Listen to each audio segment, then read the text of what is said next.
Hello, we are Rachel and Michael Aubrey, linguists with SIL Global, and today we are exploring force dynamics and the ancient Greek prepositions ἐπί and κατά. This presentation was originally presented at the Society of Biblical Literature Annual Meeting 2025 and is partially funded by the Pike Center for Integrative Scholarship. Force is ubiquitous in daily life. We act and are acted upon by causal sequences that require the exertion of force. Typical force interactions shape our inferences about the world and how we communicate in language. You may not be cognizant of gravity, but you need only pick up an object and drop it to note its effects. As a semantic category, force dynamics refers to the interaction of forces, counterforces, and causal relations. In this presentation, we explore the force dynamic aspects of Greek prepositions ἐπί and κατά. Consider the following examples, one with ἐπί and one with κατά. In one, Saul is in a position over his sword and falls in the direction of the sword from above. In two, Paul and his fellow travelers are on a ship in the Mediterranean, where they're caught in a storm. Their ship could run aground along the rocks, so they drop anchor to hold their location steady. These examples are about force, not just space. Saul in one relies on gravity to fall downward on his sword. His sword provides a counterforce that, when pressed against, pierces him through. The opposing forces, body against sword, cause his death. In two, the force of the storm compels the ship toward the rocks. Paul and his compatriots know this path could splinter the ship. The rocks supply a counterforce to the storm. They oppose the sweeping of the waves as they crash against the land. Where these opposing forces meet, the ship becomes compromised. The study of force dynamics seeks to understand how causal concepts that involve force are represented in language and cognition. The force domain captures a naive metaphysics of how we experience everyday forces through embodied interactions, including applying, resisting, overcoming, and removing forces, as well as the source, direction, and magnitude of forces present in a scene. Investigations into grammatical constructions illustrate the ways in which force is fundamental to language and cognition because it is fundamental to our lives.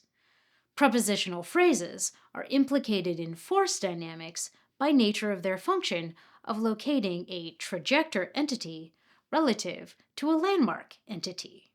The way two entities interact, whether in terms of motion, location, or other arrangements, may naturally be motivated by force dynamics because of our embodied experiences. We suggest that force dynamics represents an unexplored but essential element by which the diversity of these two prepositions may be accounted for in a cognitively plausible manner. What do we do when we don't want something to fall down? We put it somewhere stable, right? Our experience of living in the world tells us that we can counteract the downward pull of gravity with a stable surface. These experiences help us create and talk about an equilibrium of forces. Think about Jesus' story of the wise and foolish men. The wise man built his house ἐπί the rock. The foolish man built his house ἐπί the sand. The effectiveness of the rock and sand to counteract the destructive force of the storm is central to the parable. High-quality foundations counteract the storm.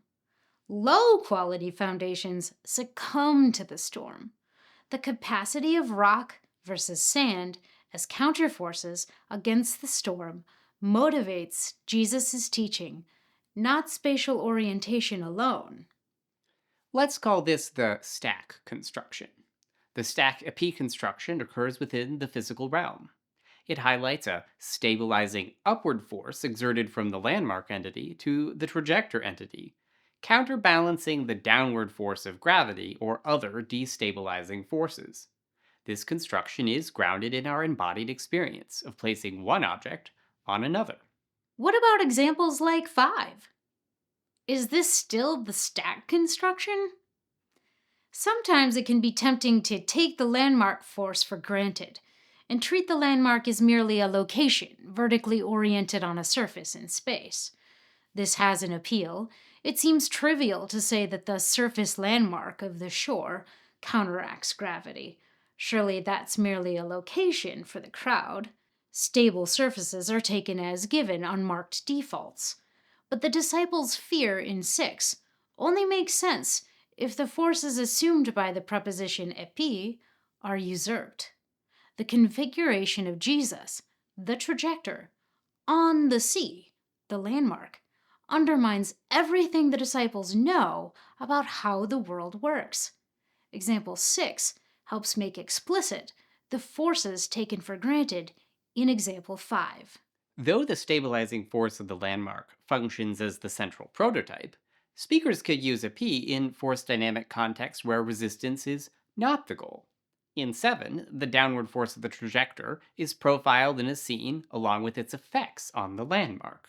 Moses hopes his hymn will have the same positive effects that rain and snow have on the grass and the grasslands, where precipitation is scarce and always welcome. Forces are fundamental constructs for causality. They produce causal chains between the trajector and the landmark, with the resulting effect of the land being nourished. Example 8 represents the same causal structure. The downward force of the trajector has an effect on the landmark. But in 8, the sheer power of the trajector force overwhelms the landmark and crushes it. The downward force is the impetus for the mass of the tower to kill the people below. Even the potential of exerting force is itself sufficient for activating force in a scene. Example 9 extends the construction metaphorically to Judas's betrayal of Jesus. Jesus portrays Judas lifting his foot, the trajector, above Jesus, the landmark, ready to stomp downward. The force of the stomp is anticipatory, it's not yet taken place, and at speech time, it's only potential. Spatial explanations of ἐπί in 10 and 11 cause difficulty. Are they distinct alternative senses? Are they semantic extensions? But when we consider force dynamics, more complex analyses become unnecessary. The same downward force and stabilizing counterforce are at play. In 10, Zacchaeus counteracts gravity with the tree. He grips the tree's trunk and branches as he climbs. We can label this the attach construction. The force dynamics are effectively the same as the stack construction. The same is true in 11. As the stabilizing surface, the cross landmark holds the nodus, trajector, in position. Where the forces of adherence and stabilization meet is where the note is held in place. Here, ἐπί supplies the force dynamic pattern and the predicate supplies the spatial relationship, whether horizontal or vertical. In 12, the predicate lean implicates a vertical relationship. This lean construction has Jacob balancing the force of gravity against the stabilizing counterforce of his staff to keep himself up. In 13, the boats come ashore via force dynamic impetus of intentional agents traveling a horizontal path with a cause motion predicate. The stack construction supplies the goal. The shore is a stabilizing counterforce for the final location of the boats. We can posit this image schema for ἐπί with a basic vertical configuration of trajector and landmark. Transformations of this vertical position toward horizontal rotation in space only reinforces the necessity of considering the force dynamic components of preposition meaning. The spatial configuration may rotate, but the forces remain constant. In the basic schema, the force vector of the trajector brings it into contact with the landmark. The counterforce from the landmark balances the force vector from the trajector. We use the term force vector here to indicate that the force from the trajector has a magnitude and a direction toward the landmark. This vector is typically generated by gravity. but it can be also the impetus of an agent or instrument of adherence. This schema serves as a central prototype, which can then be adapted by transformations. What does this mean? Image schemas are mental patterns that arise from the sensory motor activities as we manipulate objects and interact with forces in the world. Image schema transformations are cognitive operations that allow us to alter and elaborate those basic schemas, providing for our understanding of a variety of cognitive domains. Together, they're used in everyday experience to organize language, thought, and conceptual structure. Let's consider how this image schema motivates ἐπί in more abstract domains. Segment profiling focuses on a single segment of the schema. If we focus on the downward force of the trajector, we can note its effects on the landmark. Downward forces play a role in the expression of emotions outside the control of the animate landmark. For downward experiencer stimulus constructions in 14 and 15, the benefit of an agent's attention by compassion or looking favorably is construed as a downward force that produces a positive effect on the animate landmark. In 16, Job's friend construes the emotion of fear as a vertical force coming down upon the people who experience it. This construction extends weather and crush constructions to emotions and creates an abstract experience of weight for those emotions. In other cognition events, the stack construction is leveraged. In upward experiencer stimulus constructions, the upward stabilizing force associated with the landmark is the profiled segment of the schema. Just like a house built on rock or sand, good foundations are reliable, bad foundations are not. And this experience can be extended to expressions of confidence, trust, and belief. The Assyrian king in 17 warns King Hezekiah not to trust Egypt as an ally. It might appear to offer support, but it will instead weaken him. Egypt is not a trustworthy support. Built structures are caused structures with causal chains that move upward from the foundation. Each block functions as a cause for the one above. The status of the trajector on the landmark is causally dependent on that landmark.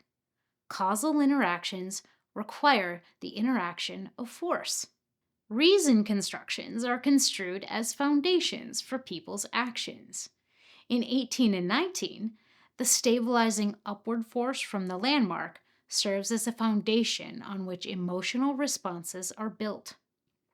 Those are rejoicing on your fall, cheer on your calamity, grief on desolation, gloom on a statement, and amazement upon these words. In rule constructions, the forces of control and authority come from positions of social hierarchy. Social structures, as downward forces, burden the people. In 20, they question Moses' authority over them. He is not a ruler, trajector, who can put his authority on them. Landmark. In conflict frames, two opposing forces are pitted against one another, profiling the force of the trajector and the counterforce of the landmark in the scene. In 21, a king weighs the prospect of war against an enemy of great numbers who comes against him. And in 22, Cain acts as the aggressor against Abel. Understanding ἐπί requires understanding the interaction of forces, the downward force of the trajector against a stabilizing landmark.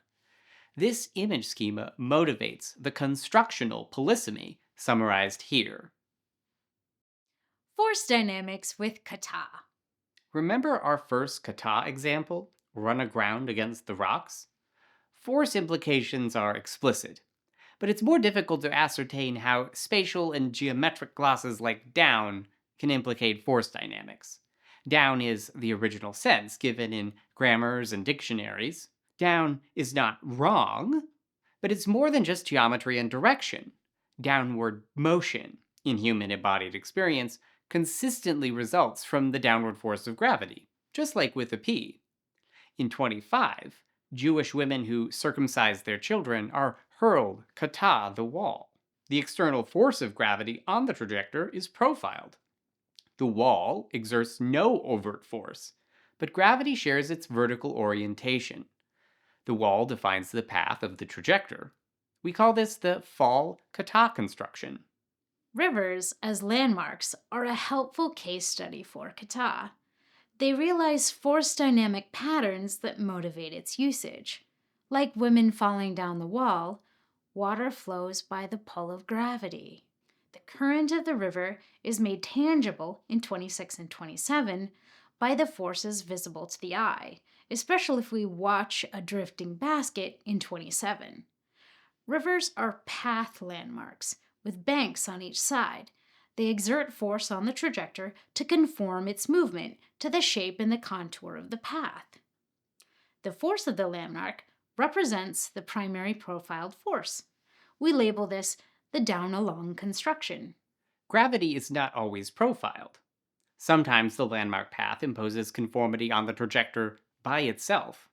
This is where kata diverges from expectations of the conceptual space for English down. This is kind of like English speakers saying down the road, regardless of spatial orientation. In these examples, the landmark path defines or determines the motion of the trajector. In 29, the army advances along a narrow strip of land that connects the mainland to the peninsula. In 30, the rowers avoid the tides along the bay that would require extra force effort. In our schema for kata, the force vector aligned with the trajector propels it by a continuous force that enables its movement either parallel to or coincident with the landmark path. The landmark directs the trajectory that it follows. The schema may rotate vertically or horizontally in space, but the forces remain constant. Transformations allow for elaborations that follow the inferences natural to our embodied experience. Path to endpoint focus is one type. This is the difference between they hurled them kata the wall and the ship ran kata the rocks. In the first, kata profiles the extended trajectory that the women follow as they fall. The force of gravity propels them along the extension of the path. In contrast, the ship ran kata the rocks profiles the endpoint of an extended path. The ship is propelled by the storm along the water. The logical endpoint of that path takes the ship in contact with the rocks as a final constraining counterforce to the motion of the trajector. Further transformations extend the use of kata from physical to abstract expressions. Distributive constructions profile trajector and landmark forces equally. The trajector has a force dynamic impetus that moves it along a path specified by the landmark. The landmark's force constrains the trajector's path. With multiplex landmarks, like in 32, from house to house, kata defines the path that Paul's teaching travels. Distributives with kata provide an alternative means for expressing the source path goal construction.